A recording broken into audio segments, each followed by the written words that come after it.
نہیں یقین آتا تو غضنفر توسوی کا وہ کلپ یوٹیوب پہ جا کے سن لیجئے.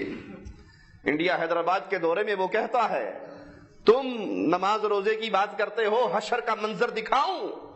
حشر کے اندر نماز کانپتی پھر رہی ہوگی، روزے لرزتے پھر رہے ہوں گے، حج لاٹھیوں کے بل گرتا پڑتا پھر رہا ہوگا.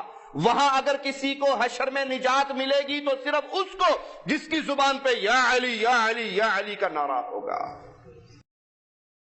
یہ میری عالمانہ ضمانت ہے اور علمی دیانت سے مولانا کہنے لگا ہوں، میں میدان قیامت میں تمہیں دکھاؤں گا نمازوں کو تپے لرزہ چڑھا ہوا ہوگا. یقین مانیے روزوں کو یرقان ہو جائے گا، حج لاٹھیاں پکڑ کے چل رہی ہوگی، اور اس وقت بھی میدان قیامت میں بچنے کا یہی ورد ہوگا یا علی یا علی یا علی. انا للہ و انا الیہ راجعون. میں آپ کی چہروں پہ آنکھوں پہ پڑے ہوئے ان پردوں کو ہٹا کر ان مجرموں کی تصویریں، ان کے کلپ اس لیے دکھاتا ہوں کہ یقین آپ کے دل کی وادی میں اتر جائے کہ یہ دشمن اللہ کے دشمن ہے، یہ قرآن کے دشمن ہے، یہ توحید کے دشمن ہے، یہ لا الہ الا اللہ کے دشمن ہے. اور سعودی عرب سے دشمنی کی بنیادی وجہ یہ ہے کہ یہاں پر لا الہ الا اللہ کا آوازہ گونجتا ہے. یہی غضنفر مجرم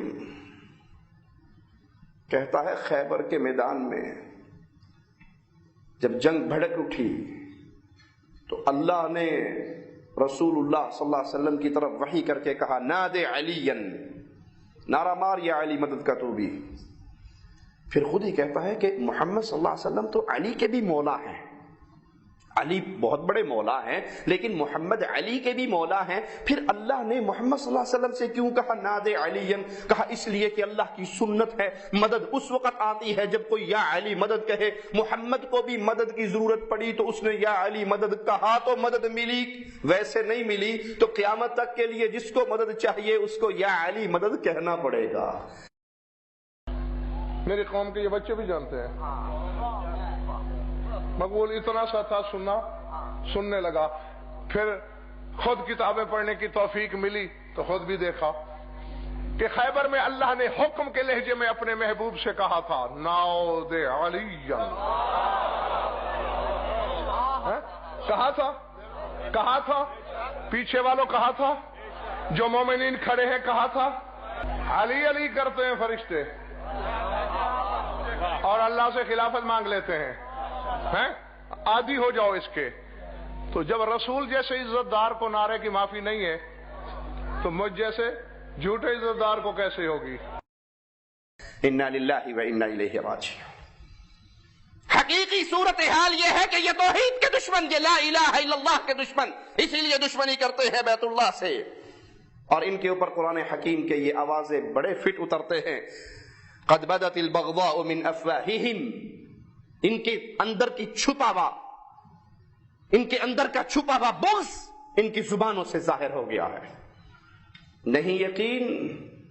ملا باقر مجلسی کی کتاب کو کھول کے پڑھیے، 12ویں امام کی کارستانییں سنیے. وہ 12ویں امام کے بارے میں کہتا ہے کہ جب ہمارا امام مہدی ظاہر ہوگا، قائم آل محمد آئے گا، تو ہم یہودیوں سے پہلے، عیسائیوں سے پہلے، مشرکوں سے پہلے، صنم پرستوں سے پہلے اہل سنت سے جہاد کریں گے.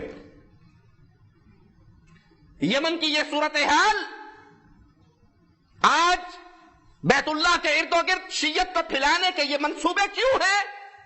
ان کو ان کے بڑوں نے تعلیم دی ہے کہ جب 12واں امام غائب ظاہر ہوگا وہ نہ یہودیت کو کچھ کہے گا، نہ نصرانیت کو کچھ کہے گا، نہ صنم کے پجاریوں کو کچھ کہے گا. وہ سب سے پہلے آئے گا اور بیت اللہ پہ حملہ کرے گا اور بیت اللہ کو فتح کرتا ہوا مدینے پہنچے گا. مدینے جا کر قبر رسول پہ کھڑے ہو کر پوچھے گا یہ قبر کس کی ہے؟ جواب ملے گا محمد کی قبر ہے. کہے گا یہ تو میرا نانا ہے.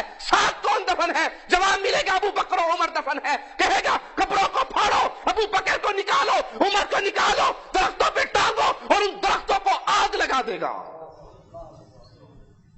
ملا باقر مجلسی ملعون مزید لکھتا ہے عائشہ کی قبر پہ پہنچے گا رضی اللہ تعالی عنہا،